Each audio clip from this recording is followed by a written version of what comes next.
Thomas Pollard. I'm with Special Event Sales. I've worked with Special Event Sales for 22 years and have lots of experience putting up tents, pounding steaks, pulling steaks, and different kinds of steaks. So today the main focus is to talk about tent steaks. This is from one supplier and this is a Hogan steak on this side. And I want to go over the differences and why you should use a Hogan steak versus this other kind of steak. So first of all, this steak here is an overall length of 36 inches, but as you can see, this loop that comes down is about 6 inches from the end. So you only have about 30 inches in the ground. This also has a very small target area at the top, just 3/4 of an inch thick. It will tend to flare out and mushroom over time, and you can get sharp edges and splinters flying off, so not a good steak at all.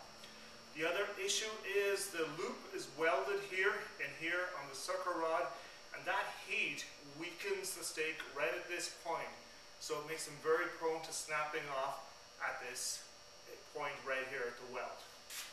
So we go with the Hogan steak. It is 36 inches long as well, but as you can see, there's about 34 inches of it in the ground, so greater holding power. It has a much larger target area on the top for hitting with your sledgehammer or pounder. It's not going to mushroom, and it's just an overall much better steak. The other thing I should point out is having this 6 inches stick out of the ground, it's more of a tripping hazard for people, whereas with the Hogan steak, buried in the ground and only 2 inches sticking out, much less of a tripping hazard.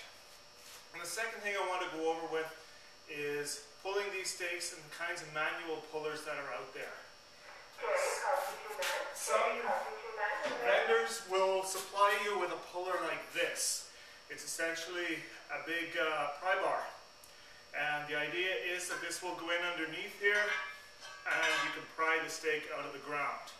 Disadvantages of this kind of puller: very small surface area. So if you're on grass, this will tend to bury itself in the ground without actually pulling the steak out. The other issue is it will pull maybe 3 or 4 inches, but after that there's nowhere left to grip on the steak. So you have all the rest of the steak in the ground and no way of gripping it to pull out.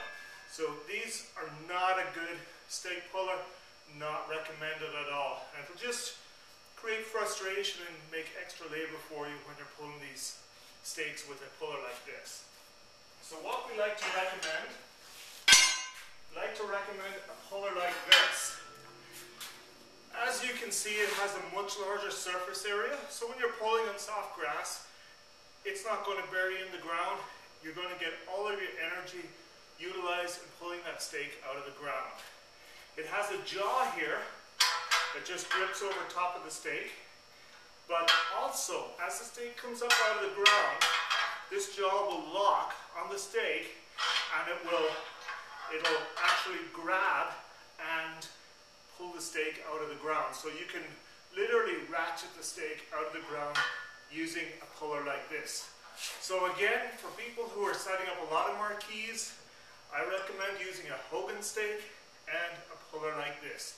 Both of these are available on specialeventsales.com. Thank you.